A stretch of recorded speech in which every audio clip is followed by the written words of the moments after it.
Terima kasih Anda masih bersama kami. Bagi Anda yang baru saja bergabung, kami hadirkan kembali 3 berita utama hari ini.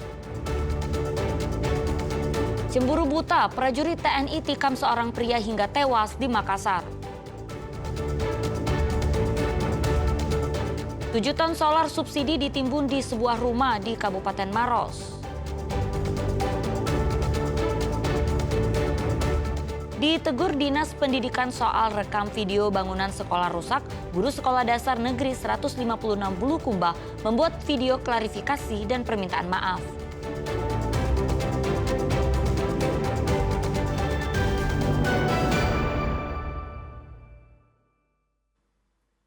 Ya, puting beliung memporak-porandakan belasan rumah di Kecamatan Bantimurung, Maros.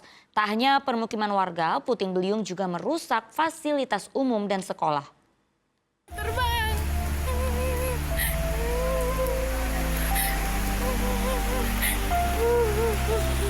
Ini rumahnya Ani. Warga hanya bisa menangis setelah rumahnya rusak diterjang puting beliung. Mayoritas kerusakan pada atap rumah. Tak hanya itu, keganasan puting beliung juga merobohkan tembok rumah dan pohon tumbang. Bahkan ada rumah warga yang tertimpa batang pohon. Puting beliung melanda desa Tukamasea, Kecamatan Bantimurung pada Sabtu pagi. Sebelum kejadian, warga sempat mendengar suara gemuruh yang disusul hembusan angin kencang disertai hujan deras. Dan angin puting beliung kalau istilahnya di sini lasu angin, ya memang membahayakan.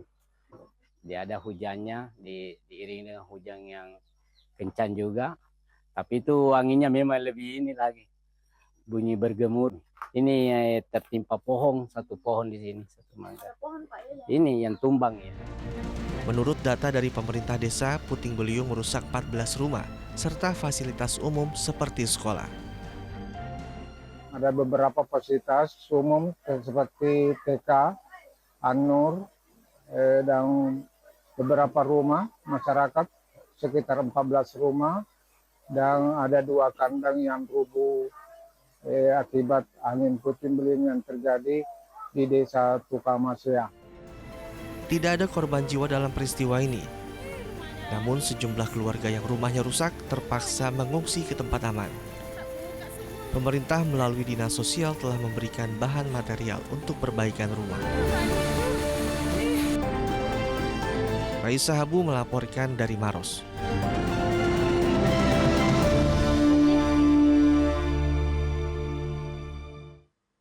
Pasangan suami istri bersama seorang putrinya tinggal di sebuah panggung dengan kondisi mengenaskan. Atap bangunan terbuat dari barang bekas tanpa adanya penerangan listrik. Pihak kelurahan telah mengusulkan bantuan bedah rumah, tetapi usulan itu ditolak lantaran lokasinya yang tidak bisa dijangkau roda 4.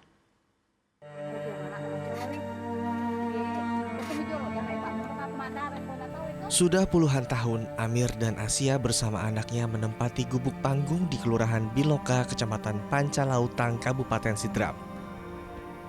Luas bangunan yang sempit menjadi tempat untuk tinggal dan berlindung mereka.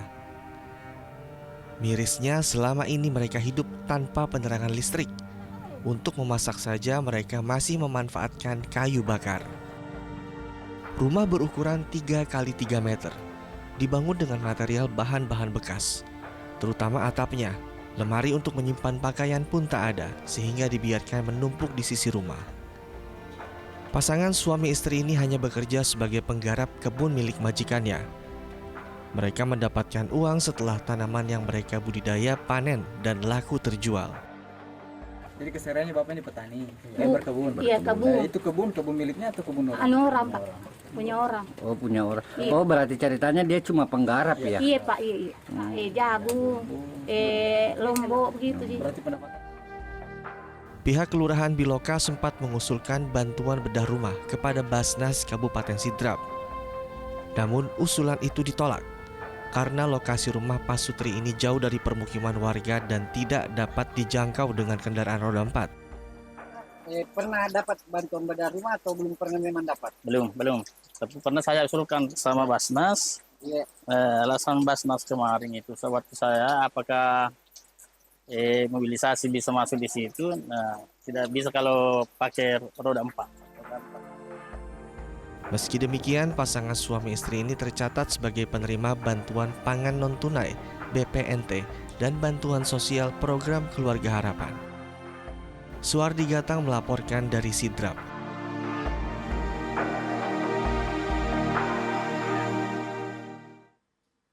Ya, informasi lainnya, Indonesia menyatakan kesiapan mengirimkan hingga 20.000 pasukan perdamaian menuju Gaza, Palestina. Langkah proaktif itu menguat setelah pernyataan Presiden Prabowo Subianto di forum internasional mendapat dukungan luas dari berbagai negara.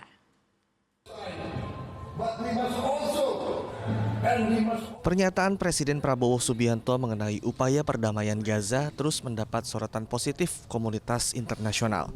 Menanggapi derasnya dukungan global, Kementerian Agama dan Kementerian Luar Negeri menggelar seminar internasional di UIN Alauddin Makassar di Kabupaten Goa. Dalam forum yang melibatkan diplomat dan jurnalis Palestina tersebut, Menteri Agama Nasaruddin Umar menegaskan pentingnya keterlibatan Indonesia dalam proses pengawalan perdamaian Gaza. Wakil Menteri Luar Negeri Anies Mata menyebut dukungan Indonesia terhadap Palestina adalah amanat konstitusi, kewajiban moral sekaligus utang sejarah sejak era Presiden Soekarno.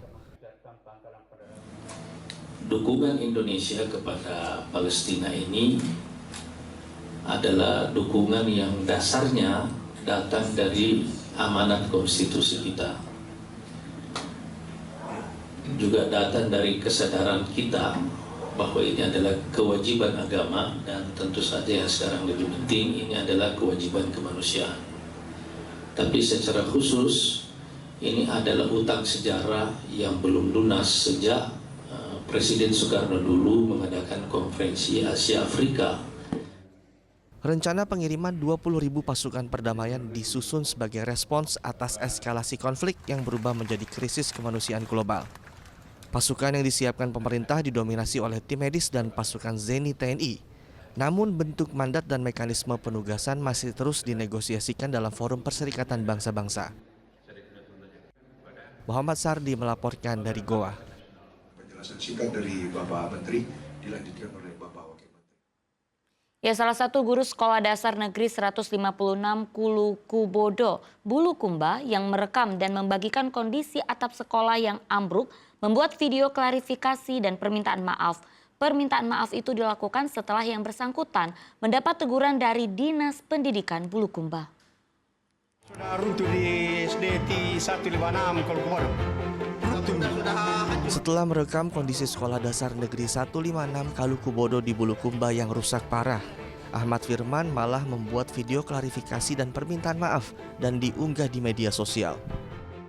Memberikan keterangan klarifikasi kepada tim Satgas Dinas Pendidikan dan Kebudayaan Kabupaten Bulukumba terkait tayangan video yang menyangkut kerusakan pada atap dan plafon salah satu kelas. Video permintaan maaf itu jadi kontroversi karena apa yang dilakukan oleh Firman sesuai dengan fakta bahwa kondisi bangunan sekolah memprihatinkan, sudah tidak layak dan nyaris ambruk.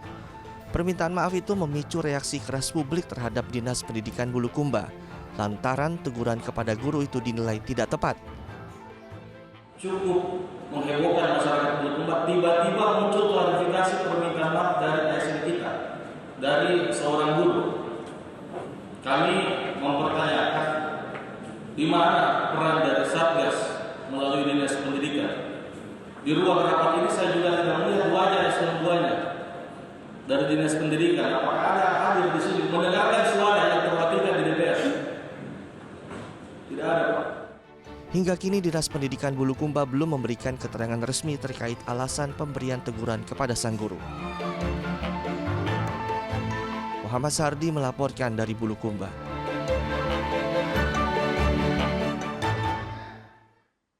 Ya, laporan tersebut mengakhiri berita Makassar hari ini. Jangan lupa pastikan Anda subscribe channel YouTube Liputan 6 SCTV Daerah. Saya Auriga Agustina berterima kasih atas perhatian dan kebersamaan Anda. Selamat beraktivitas dan sampai jumpa.